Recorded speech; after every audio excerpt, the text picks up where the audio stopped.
mọ̀ pé gbogbo kẹ́yìn bá ṣe làwọn rí lórí íńtánẹ́ẹ̀tì àmọ́ bó ṣe pọ̀ pàṣẹ. àwa máa ń fi ti wálé ní Alábí lẹ́kì ní ọ̀hún jáde dọ́là. lẹ́kì ní ọ̀hún jáde dọ́là dọ́là ẹ̀yìn gbọ́ orí ààrẹ.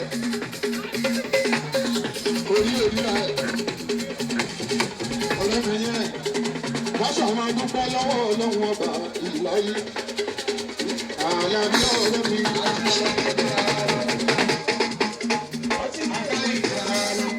Mr. Canada máa ń lẹ̀ ojú ara Mr. Canada máa ń lẹ̀ ojú ara ọ̀rẹ́ bá ṣe é lẹ̀ Mr. Canada máa ń lẹ̀ ojú ara ọ̀rẹ́ Mr. America bá ṣe. Àdánsì à ẹ mọ̀ pé gbogbo kẹ́yìn bá ṣe làwọn ní lórí íńtánẹ́ẹ̀tì. owó ìfọ̀hánàdà mi ti tóṣù kan. Àlàbí Pasuma àná lóde.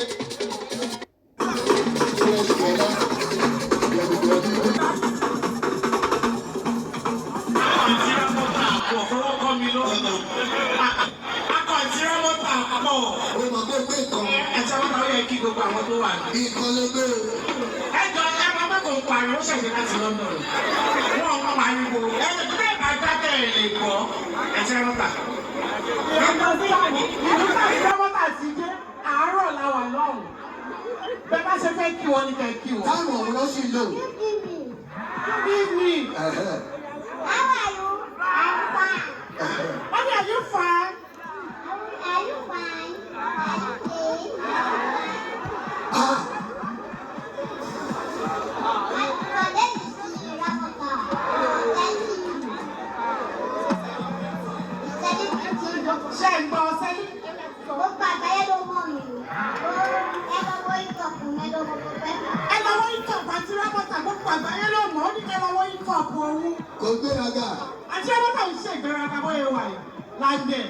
Báwo ló ṣe ń kọ̀pù láàrin àwọn ìyàwó ẹ̀ méjèèjì? Ilé ò ní dàrú o.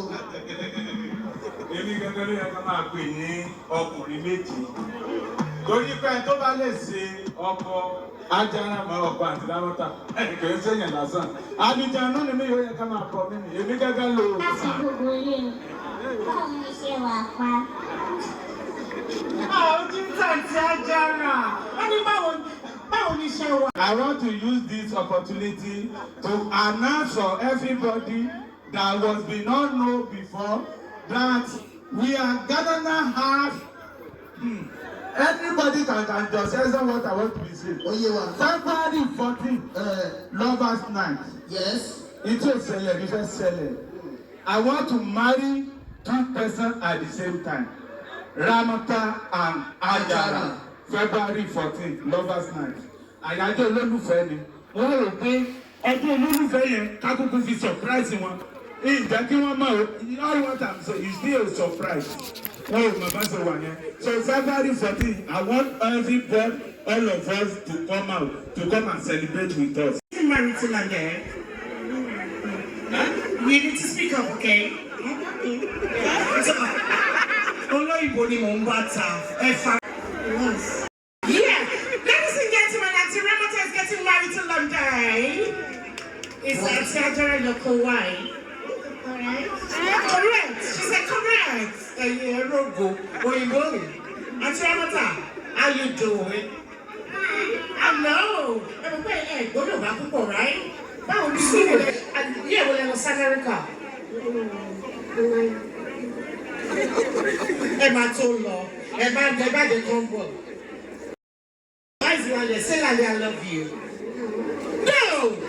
Lande, tí ẹ bá ẹ, ìwọ tó yẹ kó máa bọ̀. She doesn't love you. Ngbọ́ ṣe love àgbẹ̀ love Lande. I don't know. Ajara, do you love Lande? Yes. I'm a boy, I'm do you love London? Yes. Oh, Auntie Ajara is in love. Àwọn ìṣàtúnwọ̀n kì í gbé kí ni Àti lẹ́yìn. wọ́n bẹ̀rẹ̀ ìjà lórí stage o. Àti Ramota, kó má fọwọ́ kàn yẹn wá sọ fún ẹ wá. Òṣàjẹ́ pé méjì obìnrin òde inú. Òṣàjẹ́ pé méjì obìnrin òde inú. Sọ fún láìpẹ́ kó má kàn máa fọwọ́ kàn ẹni hà. Do you love London? Yes. Auntie Ajara is in love. Wọ́n bẹ̀rẹ̀ ìjà lórí stage o. Àti Ramota, kó má fọwọ́ kàn yẹn wá sọ fún ẹ wá.